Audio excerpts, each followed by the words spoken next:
DC here, hi guys and gals. Well, it's a tag time, and I have the questions from Dave Nicholson's Saturday tag. I just looked at them very quickly now, and they're gonna be difficult to answer, but let's see what we can do. Okay. Oh, let me see now. Question one. Oh, by the way, just before I start, I had a whole story to print these because they changed the router in our system. So the provider sent me a free router. Well, our printer is rather old, so the Wi-Fi does not connect anymore. So I had to connect it with wire. Well, so as you all know, computers are a lot of fun sometimes, aren't they? Okay, question one. What could you do with $2 million to impact the most amount of people? Well, you know something? $2 million seems a lot, but it actually isn't anymore. If you look at the prices of housing in Switzerland, you can't actually do much with $2 million. I know it sounds horrible to say that, but you wouldn't impact many people. So what would I do with $2 million to impact the most people? Well, I guess I would actually use it for my family. Yeah, that'd probably be the most people I could impact. I would help them if they needed, for some immediate needs. And otherwise, probably try and do some intelligent investments or something like that. I don't know. But I know it sounds horrible to say that, but in today's world, $2 million is a lot and is not a lot. Okay, question two. If you were put into solitary confinement for 6 months, what would you do to stay sane? Now, if I was in solitary confinement, what would I have? Would I just have food and drink and a bed or whatever, a cot, and that would be it? Or would I have a book? Now, otherwise, I guess I just have to try and use my memory and recall things or try and remember people or stuff like that. But you know something? If you ever noticed, like if you try to remember somebody's name and you can't, it drives you crazy, it drives you mad.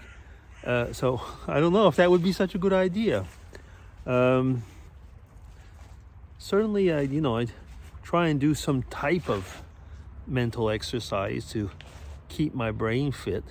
And at the same time, you don't want to do something that you know you're going to be stumped and it'll drive you mad as well. So, I don't know, some type of brain exercise, I guess.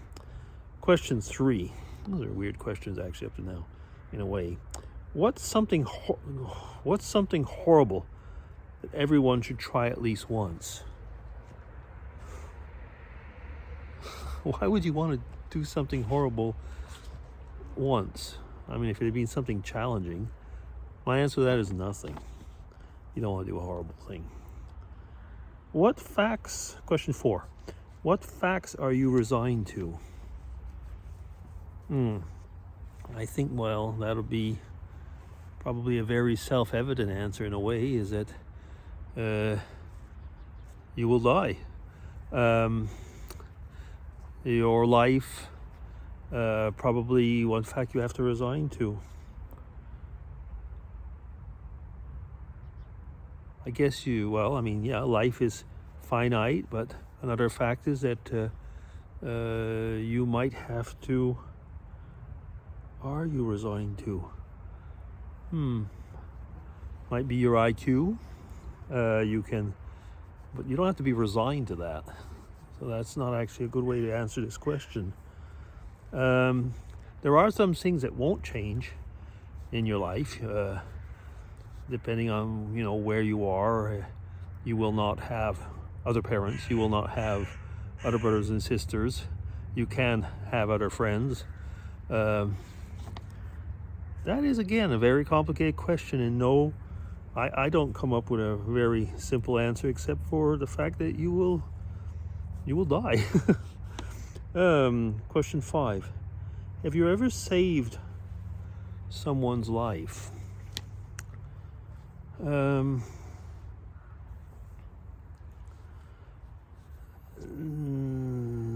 to think. Nothing, that would come right straight to mind. The only time that I've ever done anything in that respect, no, I guess the answer to that simply is no. I don't think so. Question 6. What were some of the turning points in your life? One was, well, I won't go to the ones that I've already talked about, because of course turning points in your life might be some major things that happen. One was when I decided that I was going to do studies in chemistry instead of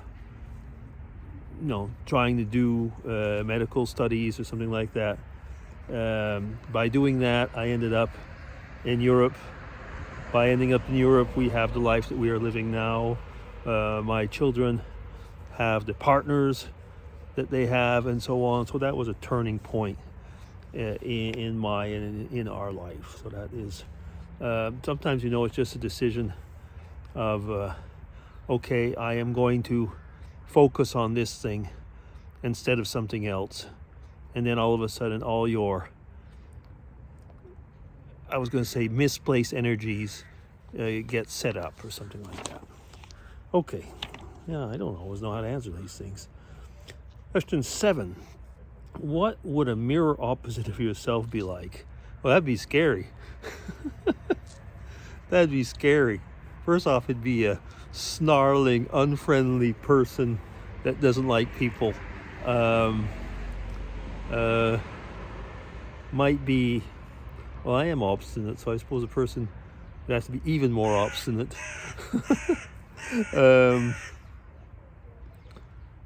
Rigid, not happy-go-lucky, a horrible liberal, I suppose. Yeah. Okay, question 8. What are you really good at, but kind of embarrassed that you are good at?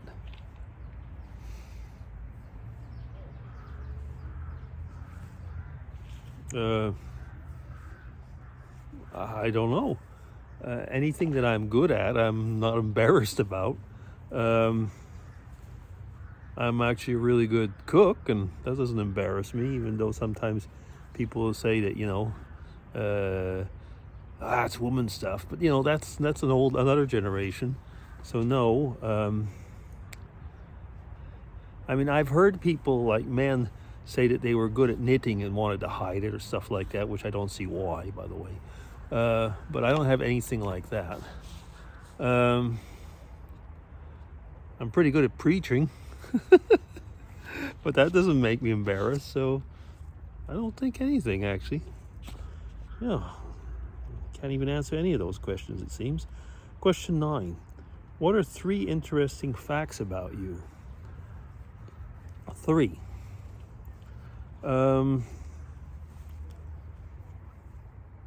How I ended up living in Europe. My religious history, if you want to call it that way, and another interesting fact.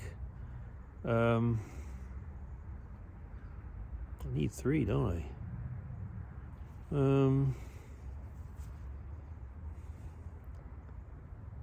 I can speak a few languages. I suppose that might be one. Yeah, I guess that. This is going to be a boring tag about me, at least. Which of your scars has the best story behind it? I have only one scar that really shows. Can you see it on my thumb? And I don't know if that's such an interesting story. I was carrying some file cabinets, and one slipped and almost sliced my thumb off. So there was a big slab of skin down to the bone, and I was brought, for stitches and stuff like that. But it's not such a interesting story in a way. It's more a story of stupidity. I thought, I didn't think that it was going to slip like that. So yeah, sheesh, 10 minutes of your time wasted. I guess DC signing off. Take care, everybody. Hope you have a good Sunday. Bye-bye.